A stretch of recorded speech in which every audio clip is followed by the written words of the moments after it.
Exchange administration needs to be over here. Yes.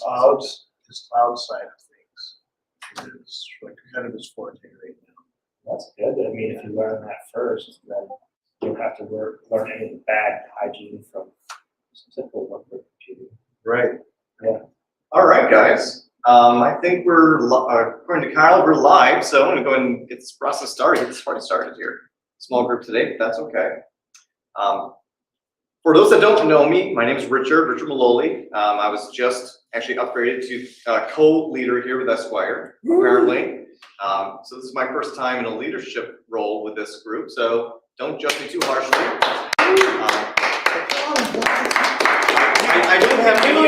I don't have any official announcements for MISEC, but I do want to make note that obviously we recently had our first annual MISEC convention. I was there. It was fantastic. It was a great time. I believe we're going to do it again next year, so put that on your calendars. It was in Lansing. It was a good time. We learned a lot. We had a lot of fun. So today I'm going to talk about going back to the basics. That we need to kind of fix our foundations first in a way.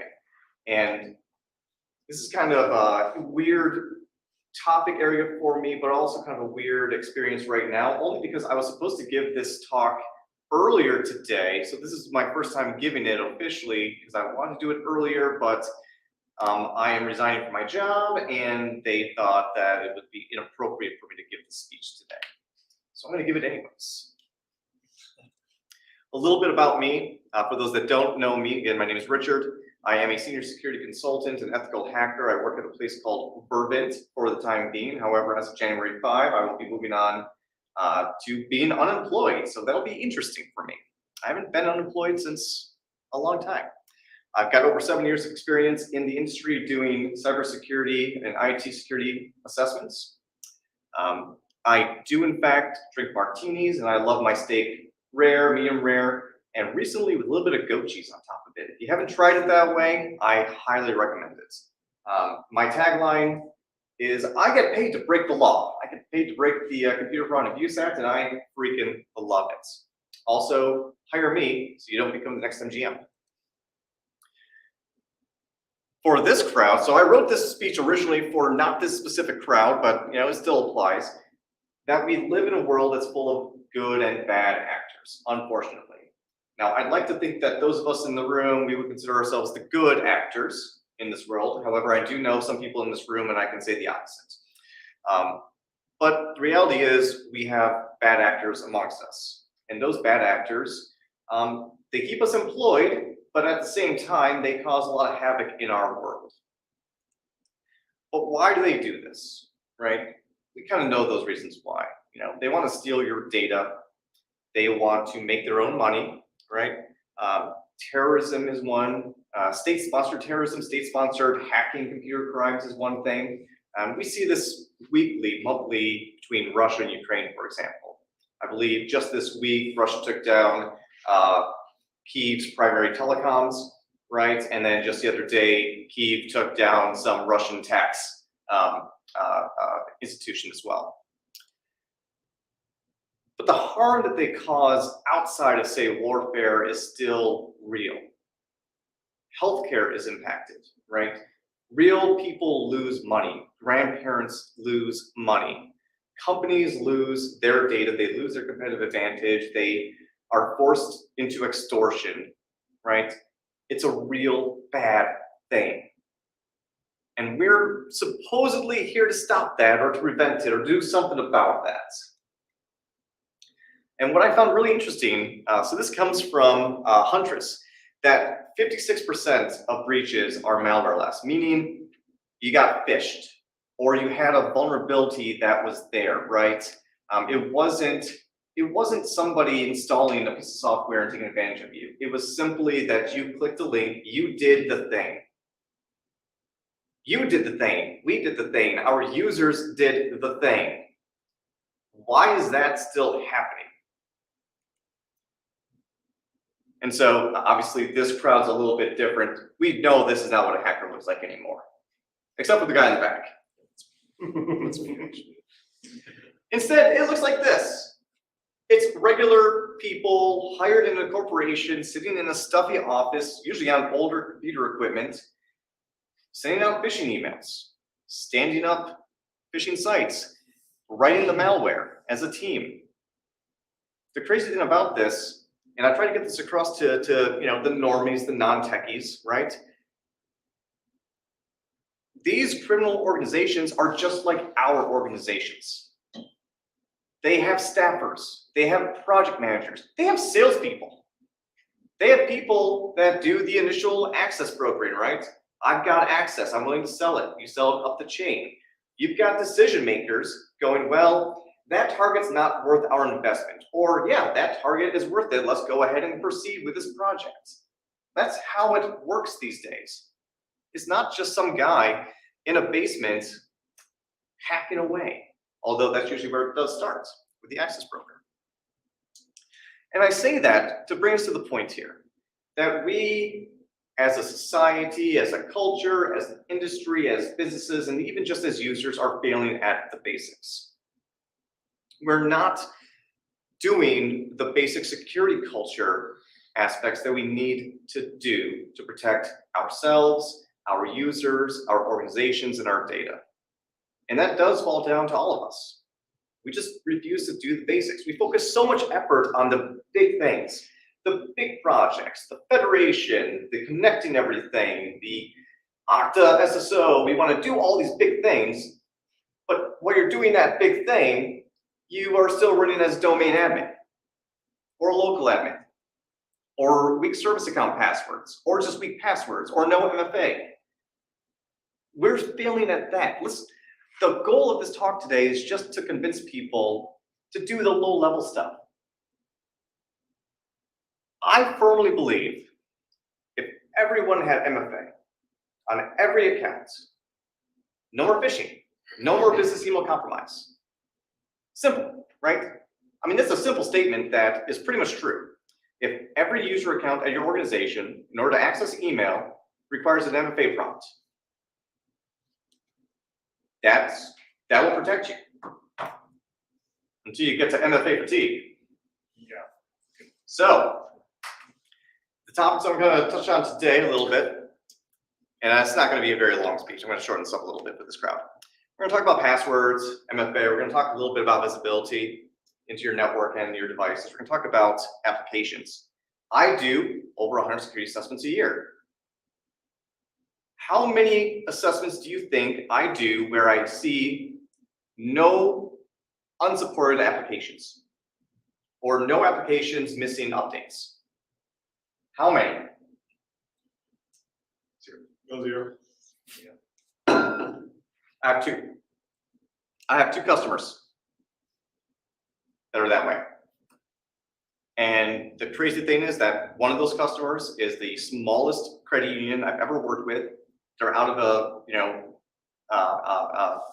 basically a house, an adapted house. And they went to Best Buy and bought their computers, bought their router, and they leave everything to automatically update, and they're safe. No vulnerabilities. 3 years running. We're gonna talk about privileges. We're gonna talk about data. Although I think data, that could be its own speech and talk on its own. I would love to hear somebody talk about that. And we're gonna finish up with a little bit of policy talk information. Just a little bit. What's an AGIDA? So I asked the AI image generator to generate me a fun agenda photo. And it came up with that. I'm not really sure how or why, but it's funny. I love the hallucinating words. I want to know Spanish which one's for right. It might be. You did? So- I don't want to struck me as correct. So basically, what I've learned about presenting is you can't just have balls of text. You have to have photos. And so I just made photos for everything. So the first topic that I want to really breach here is passwords. Yeah, please stop. What's going on with the keyboard or the monitor on that laptop? Yeah, we don't really want to. We don't talk about that. Love it. I analyze passwords at every single assessment. We have to stop using bad passwords. We have to stop using passwords. We need to get people away from passwords. Just done. Simply put, no more passwords. We got to change culture on passwords. We have to stop changing them so often. I analyze password policies for my customers. How many customers do you think have a password policy of we change it every 60 days? And then they just increment them every 60 days. They just get incremented. So the same weak password is weak every single time. I see people sharing passwords. We all do it. We all do it. And if you say you don't, you're a liar to yourself. I'm saying that I share passwords. I need to stop doing that. Stop sharing passwords. Stop reusing passwords. Every single account you have should have a unique password. And yet, I go into an Active Directory environment and I see shared passwords. I see the same password being used by multiple accounts.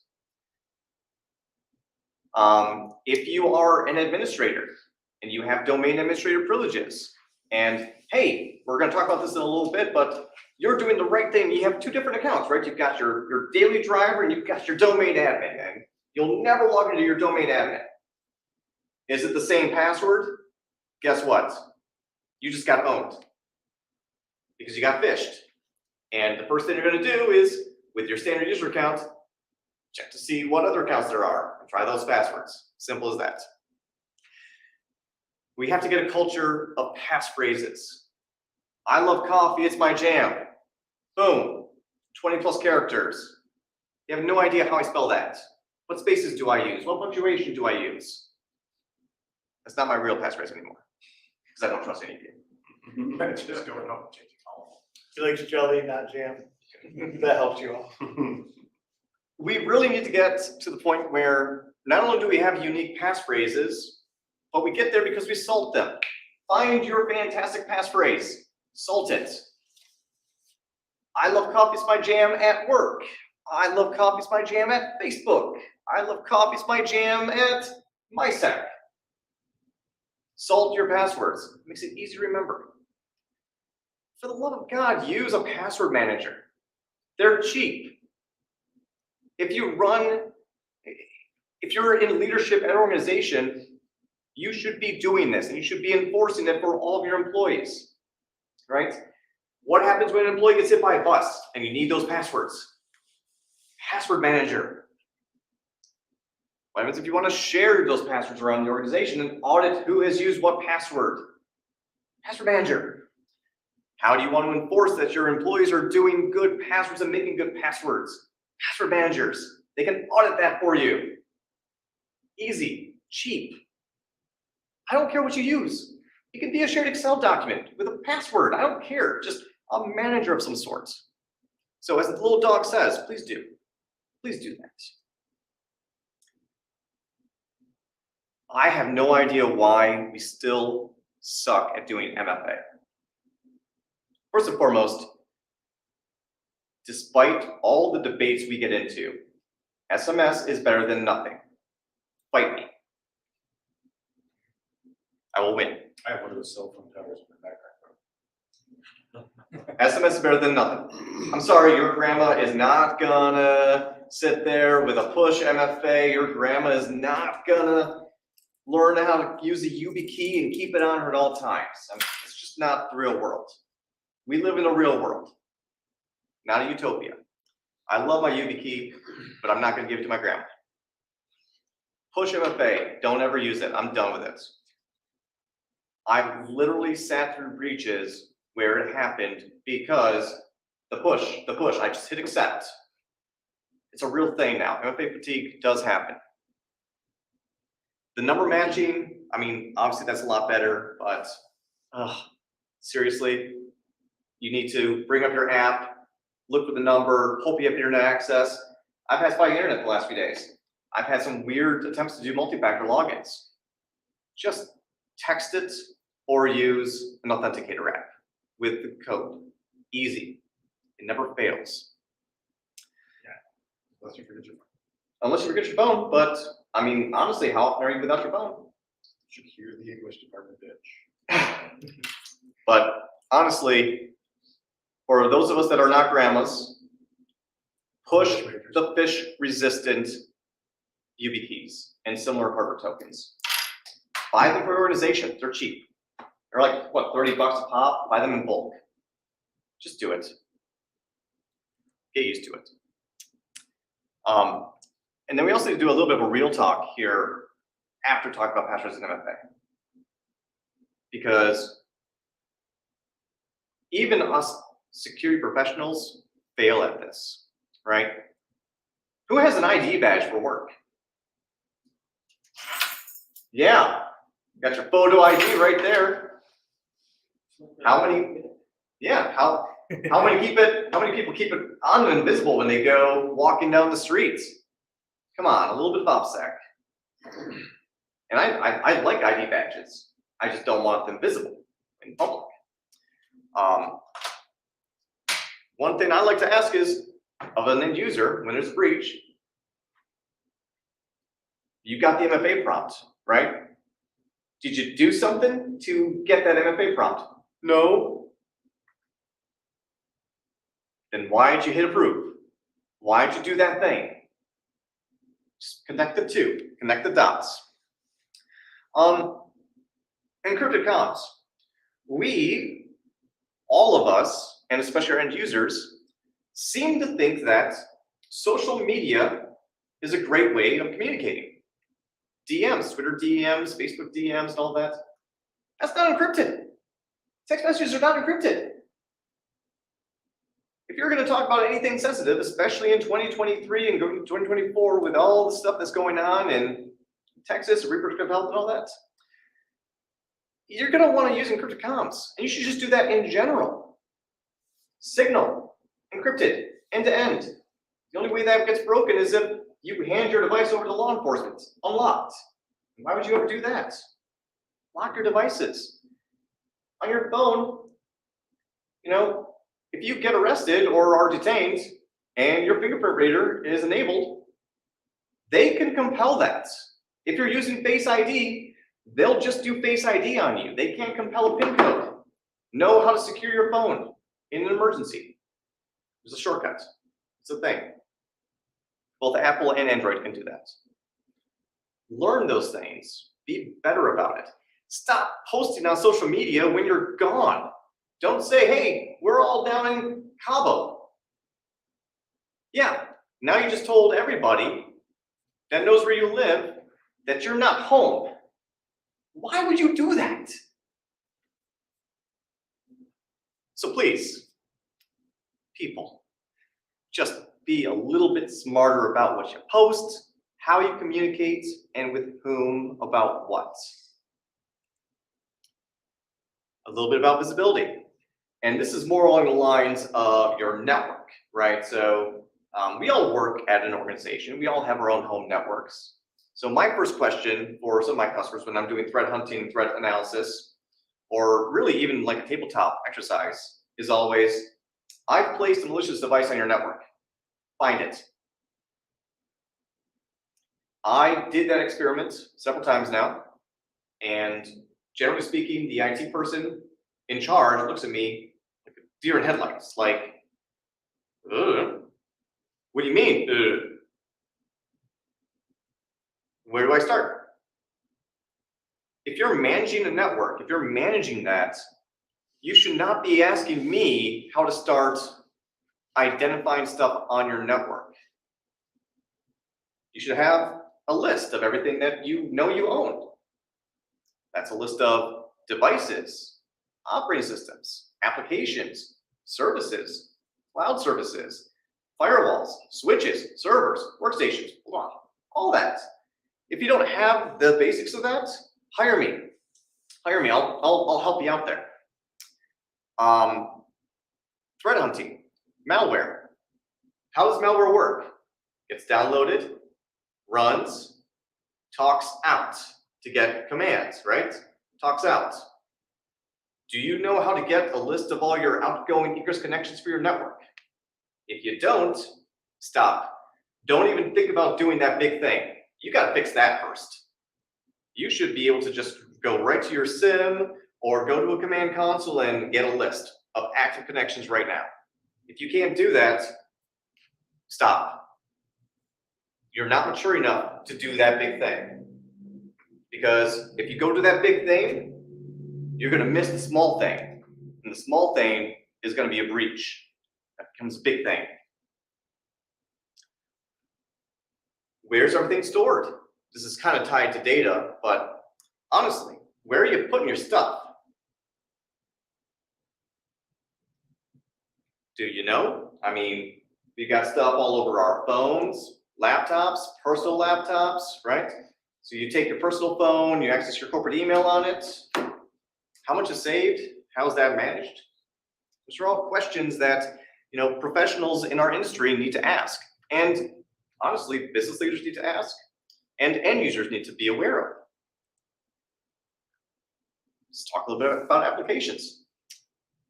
And that's where I did say this could be a little bit ranty, didn't I? Hopefully it's not too ranty. So I'm leaving, I hate security. but these are the basics, and these are the serious basic topics that we still fail at. Again, I do security assessments for a living.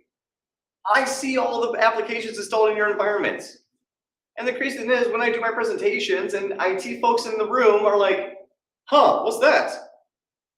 What do you mean, huh, what's that? This is your environment. What do you mean you didn't know you had Java installed on that server?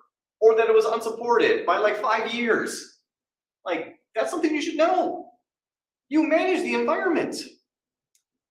Oftentimes, I think people in those positions are just overworked and they don't have the time or the ability to focus on things like that other than like keeping the things running. You know what I mean? That's a great point. That's a great point, that sometimes the role is overworked, we don't have enough time, or they just don't know that they have to do it.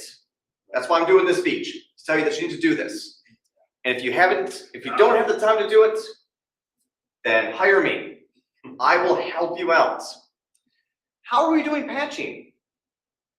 It's taken until the last year for my organization to do centralized patching on all the workstations. Before then, it was no man's land, you know, wild, wild west.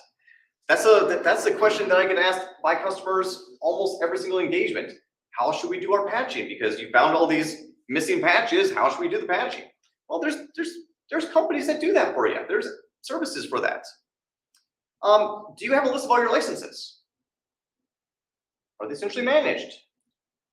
Do you know what each department uses? And is this department using one PDF program and this one is using a different one? Why are you using two different ones? You're paying two different prices. What's going on there? See tons of that. Yeah, which leads us into the whole shadow IT thing. You know, if you're not managing this well, or if you're doing things that, you know, inhibit your users' ability to do their jobs, guess what? They will find the services, applications, and other stuff to do their job. We call that shadow IT. How do you find that? How do you manage that? That's usually indicative of a very huge breach in relationship between IT and the business, which is very important to recognize that for those of us that do work, not specifically security, but in general IT within an organization, we service the organization. They don't service us. So our job is to interface with the business, learn what they need, and do what they need, not vice versa. Let's talk a little bit about privileges. Who here has a domain admin account? I do, I have them everywhere. Because they give them to me. One thing that I love to talk about during a security assessment is I will pull a list of all the administrator accounts in the environment. And I'll go through it line by line with my customers. Do you know what that account is? Nope. Okay. This one? Oh yeah, that's for our scanner. Your scanner doesn't need to be a domain admin. It doesn't need domain admin to read LDAP, guys. It doesn't need domain admin to write to a share. Just give it the privilege to write to the share. What are you doing? Obviously, we should all follow the principle of least privilege, right? You should have as little privilege as possible. You only escalate privileges when you need it. That goes for service accounts. All of your service accounts don't need to be domain admin. They probably only need administrative access to that one system, or that file share, or that one little thing. I know, it's way easier. I've been an application administrator. I've been an app owner. I know it's super, super, super simple, and the vendor says it has to be this way, to just give a domain admin. Great. Yeah, it works until it gets popped, or you have a SolarWinds situation. You know, the really fun thing about the whole SolarWinds hack, one thing that would have helped is if people followed the best practice of each and every single management connection from it to a system should have its own unique credential. The fact that they shared credentials across everything meant that once you pop there, you get access to all the servers. It's harder to manage. It's work. I saw a quote earlier this week. What was it? Good security isn't cheap or easy, but a breach and having to tell all of your customers what happened is way more expensive and much more difficult to go through. And no, we as individuals don't need to be a domain admin on our local workstations, ever. We do not. And that's something that is hard, and it becomes that culture question, right? So there was one time I came in as an interim director of IT for an organization. And when I got there and I got signed in, and the first thing I noticed after the MSP made my account was that I was a domain admin and also a global admin for the Azure tenant, right?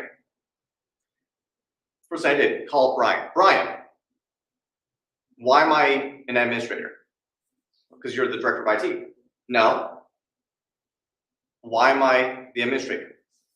Well, because, no. We pay you for that. You're the administrator. I'm the director. I direct you. Why are you giving me things I don't need? Don't do that. They thought that was a little weird, but you know, I know what I want. Data. We all generate data, right? Individuals generate data, companies generate data. But does anybody have a data classification policy at work? Similar to like what the federal government does, you know, it's confidential, it's classified, secret, top secret, etc. Any organization do that? I've done that a long time ago, but we had nuclear secrets being attacked, so So you kind of have to. I have to. I've asked many, many organizations that same question, and they all look at me like everybody else is looking at me like, huh? Okay, cool. So how do you protect that data? Oh, well, we have some permissions. Really? Cool story. Client. User got a invoice from a gym. PDF invoice, email from a gym. It was money. So he did what any other person does when they get an unknown email with an attachment. They opened the attachment, read the email, and saw the phone number to call. So they called the phone number, right? And, you know, this is where the story gets a little wonky, and I'm pretty confident the user's lying about it because facts don't lie, but people do. Well, they asked me to install the software, and I said no, and then I hung up. You install the software. Because within 24 hours, the hackers stole 18 gigs of data from your company's share drive because your laptop was on an auto-connected VPN with automatically mapped network shares, and the main share that every employee from the lowly intern to the top executive staff members dumped all their files. And we're talking law, we're talking lawyer, we're talking PII, we're talking health insurance, we're talking healthcare information, we're talking confidential financial information. This drive was the Wild Wild West, no permissions, no management, no classification, no nothing. Just a free-for-all. 18 gigs. Saw the log files and everything. Yep, their logs showed 18 gigs of data over SSH. Done. Then they got the extortion email. All their files, nicely organized. The hackers will do that for you. They'll organize the data for you. This is one way to get them organized. It is one way to get them organized. Outsource it. Very expensive. Hey, I'd like that back to be $1 million. I'm not sure how they resolved it. I think they decided to just ignore it and be like, the data's out there, it's out there, but that gets us to another question. What about encryption? Are you encrypting anything? So one thing that I'm gonna start to institute here for myself is I've got all this data in files and folders. You know, the way I operate, you know, an engagement is for a client and the engagement is for a certain type, you know, time frame. And so all the data for the engagement's in that one folder. Encrypt it. Zip it up, give it a password. It's encrypted. I don't care if you steal the file from me now. I honestly don't. Until you guess the password, but you know, hopefully that takes you a while. Because it's not the same password every single time. It's a different one. Unique. Password for every file. What about backups, right? How are you backing up all this data? If you don't know where your data is, how do you know you're backing it up? It's a good question. And once you have it backed up, how do you know it's actually backed up and workable? When did you restore? When did you test that restore? A backup without a successful test and restore is not a backup. It's a prayer. We can't build stuff on prayers, unless we try not to. What about role-based privileges over data? One thing that I like to recommend my customers do is, well, first and foremost, you need to understand your data. So you got to do a data classification and discovery project. Find all your data. Then you got to organize your data. So you got to find a place to put that data. Then once that's happened, then you need to do privileges on that data. Who has access to what and for what reason? And that's when we get to role-based. I love role-based privileges and access.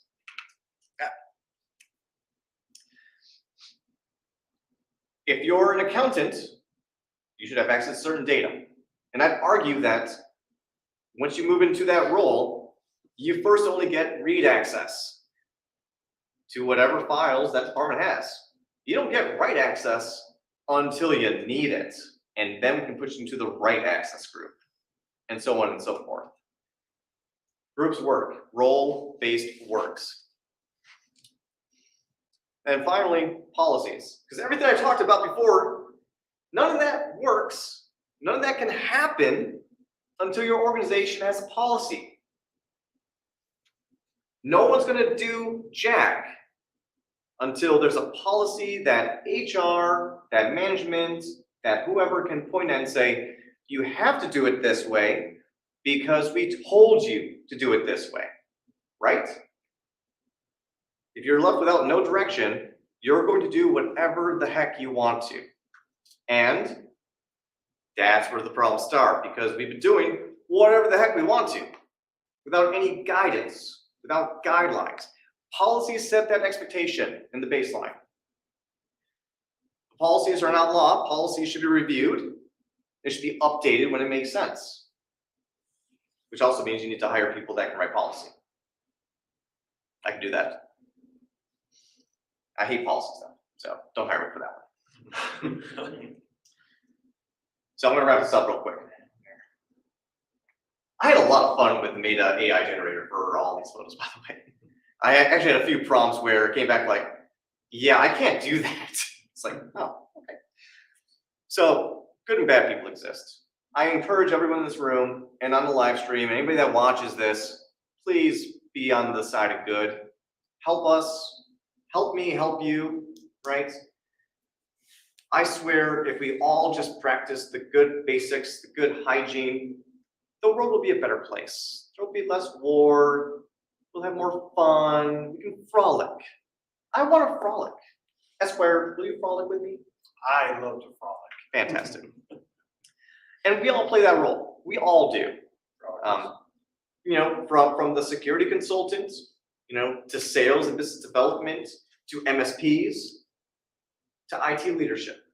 We all serve a role here. For the love of God, MFA everything. I don't care what it is. And here's my other point about this. If you are in a position of leadership and organization and you're choosing vendors to work with and software to work with, your very first question, especially if it's cloud-based, anything cloud-based, if it's in the cloud, your first question is, do you support MFA and what methods? And if they do not, walk away. This is the time to vote with your dollars and your feet. Walk away. We need to tell vendors that we have a policy that says you must have MFA. And only choose vendors that do that and support that for you. Please, please. Use passphrases. Teach passphrases. If you're in a position where you can teach another person how to use a passphrase, do it today. Do it tomorrow. Do it every day. We need to find out where our data lives. What's your favorite passphrase? I love coffee is my jam. Actually, it's become like so like automatic. What am I using? So you need to find out where all your data is and claw it back. And also on that topic, if you're an organization that collects data, you know, sales collects data, right? You sell something, you're collecting data, or if you're doing surveys, whatever it is, you have a responsibility to go to the people collecting that data and say, hey, we're collecting data. What are we collecting? Why are we collecting that? Now that we've collected that, what does it contain? If it's PII, first and foremost, do we need to collect that? What's the need here? If there's no need, fix it. Don't collect it. But if you need it, the question becomes, how are we storing it? How are we protecting it? Is it encrypted? Who has access to it? How do we sanitize it for use? Those are all questions that should be asked. And if it's your role where you can do that, please do that. Update your applications. This seems to be the most difficult thing that I run into. I don't know why. Maybe I'm just really spoiled because I run Linux and, you know, every single day I can just run an update command and boom, all my applications get updated and it's not a problem. But in the Microsoft world, that's a huge problem. Or you work in a place where you can't update that application because it breaks stuff. If that's your role, if that's where you're at, I will work with you. I will do it for cheap to help you figure out how to solve that problem. I'll pick up a baseball bat and I'll join you. And we'll beat that down. And that's what I have today to talk about. For those that don't know me personally and all that fun stuff, you can connect with me online. I've got a website. I update it once in a blue moon. I am on Signal. That's the best way to reach me. I'm also on Mastodon on the infosec.exchange server, but also on LinkedIn and Facebook. But if you find me on Facebook, be aware that I post a lot of stupid stuff. Also, give this man a job. So Give me a job, because I'm going to be unemployed in a few weeks. Thank you so much. Thank you, Richard. Thank you. Let's talk about adjunct education. Yeah. Did you hear that, Richard? What's that?